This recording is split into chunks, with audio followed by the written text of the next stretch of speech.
Dili lang ikaw ang nakakaplag sa tura, kung dili ang tura nakaplag nimo. No? Nakaplagan ka sa tura. And once makaplagan ka sa tura, kumbaga isnabuno nimo ng mga it doesn't mean nga daghan mo tinuod na. It doesn't mean nga dugay na mo tinuod na. Ang bakat mangod kung dugay na kaayo, giisip na ng tinuod sa tao. Ano man, dugay na mangod, walay nagpupugos eh. No? Kumbaga, walay objection. Mabitaw na nga ang human court, kung walay mag-complain, walay kaso. Tama ba? Kung may magreklamo. May magreklamo. Mabitaw na kung doon ka dito, sa mga investigator pa na, no? Or abogado, or judge, or prosecutor. May mga nga, sir, kung man sir, boss, naamang reklamo. O ano ba, no? Naigareklamo eh. So kung naigareklamo, atubangon nimo na. Dili na pwede ignore nimo. Wala lagi kung walay gareklamo, wala ang true, ang bakat, true and true. Generation to generation. Pero panahon na ron.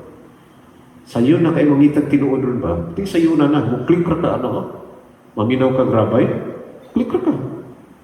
Kung maminaw mo mga teaching, ay mo maminaw ng mga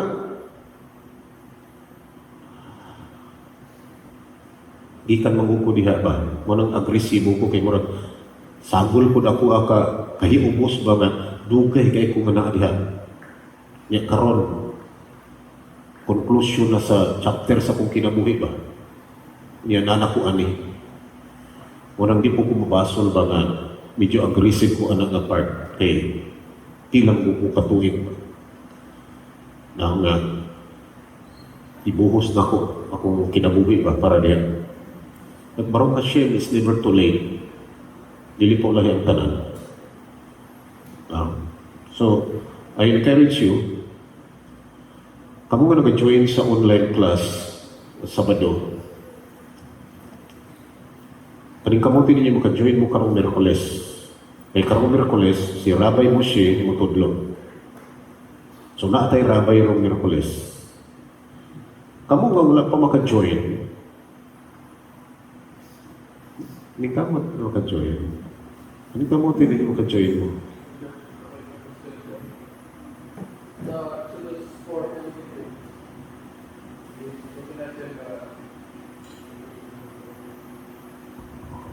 Sa calendar sa Exodus 4, sabi niya nga, Israel is my son, my firstborn.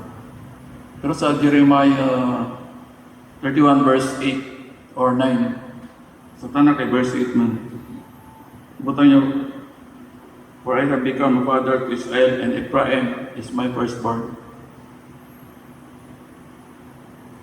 So may difference sa Exodus 4:22. Firstborn mo pagkakon niyo. Okay. Remember, Ephraim represents Joseph. No, si Ephraim represents siya kay Joseph. Here it is.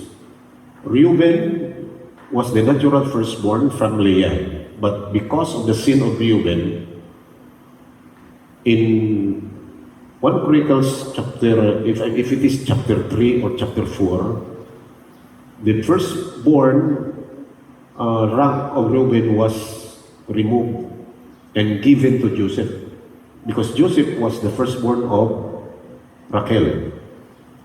Tungod sa sala ni Reuben, kung sa itong sala ni Reuben, namatay si Rachel, niya gikuha ni Reuben ang katri ni Jacob, gibalhin dito kang Leah. Maudyod na iya sala, pero sa laing version, nakik-intimacy si Reuben kang Bilha. Karon, lumaho ang katabang ni Rachel. Patay na si Rachel. Tungod ato nga sala, gitanggal ang iyang firstborn right o gihatag kay Joseph.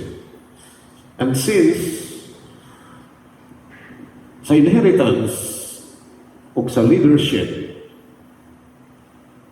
ang tribe ni Ephraim mao ang gipropesiyahan ni Jacob in the book of Genesis 48 that si Ephraim katong i-cross na iyang kamot, si Ephraim shall be great tungod kay ang leadership sa 10 tribes Israel siya mao magdumala. So indeed, now if you talk about the tribes, tribal ranks, si Ephraim ang firstborn representing Joseph. Tungod kay wala na may ngalan ni Joseph dito sa inheritance. Tungod kay na-double portion sila uban ni Manasseh. So si Ephraim ang naasarap na firstborn. But if you talk about worldwide, no, as generally, tibuok kalibutan, sa tanang mga tao sa tibuok kalibutan, Israel is the firstborn. The 12 tribes. That means, still, na chance ang mga nations na nag-keep sa laws for humanity, as mentioned in the book of Zechariah 2, verse 25, or 2, verse 15. In this version, in verse 15, it says, "Many nations will join themselves to Hashem on that day, and they will become a people unto me." Okay. So, dili maiwasan na tawagon yun ang firstborn as a whole ang Israel tungod kay daghan unya ang mga nations na mo-join kay Hashem. Ug ang pag-join ni Hashem duha, whether mag-convert or mag-keep sa laws for humanity. Ug tungod ana mahimong people of Hashem, bisan Arabo, Amerikano, Australiano, once ilahang gi-accept ang laws for humanity and convert to Judaism, they become Hashem's people. And Israel is the firstborn. Still, Israel is the firstborn. Kumbaga, they are in higher level compared to other nations. Dawato na lang yun na. Ganuman, kay sila ang gitahasan na mukiri sa Torah. Kaya supposedly, gihat in fairness sa mga nations, ilabi na sa duha kadagko nga religions, ang Islam o ang Christianity. In the book of Deuteronomy 33 verse 2, giuferan man yun ang mga nations o Torah, pero wa ni dawat. Now, miyanto siya sa Seir, o miyanto siya sa Paran, yan, gitaga ang Torah, yung wala ni dawat. Kinsa man ang nasa Seir? Mount Seir, mao si Esau, o Edom, kaliwat sa Roma nga dunay religion Christianity. Nga naman, nga wala dawata. Pag-offer daw ang utana, kung sa manang Torah, bawal mo mag-murder. May mga, magkinabuhi na misa espada. Dili mi pwede anak, kay mo patay dyan mi. Yato sila sa Paran. Kinsa may naa sa Paran? Boundary sa Egypt sa Arabs. Ismail. Si Ismail. Gi-offeran ng Torah dito, yung mga rabay lingon. Wala daw sila kabalo, yung sa pag-offer. Pero gi-offeran ng Torah. Nangutanam daw si Ismail. Ang sa manang Torah, bawal magawat. Di pwede. Di dawat na kay o gutom mo may mangawat kayo sa mamatay sa kagutom. In the Midrash, miadto po daw siya Shem sa Moab o sa Ammonite. Kinsa man ang Moab? Kaliwag din. Kaliwat ni Lot. Nigi-offeran. Ugtura. Kung saan man tura? Thou shall not commit immorality or adultery. Hindi siya, among lulo gani si Lot. Iha magigipang ka niyang anak. Oh. You see?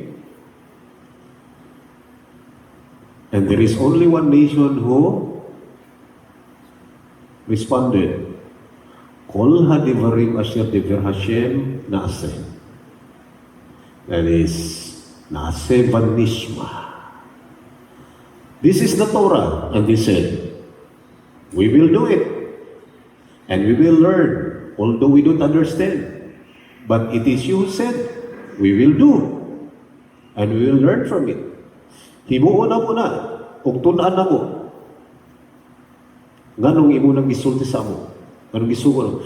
There is only one nation who stood up before Mount Sinai because supposedly all nations must stand up. Ang tanang nation dapat mutindo because that's the very first time that the Creator of the universe speaking to His creation since from the history of mankind.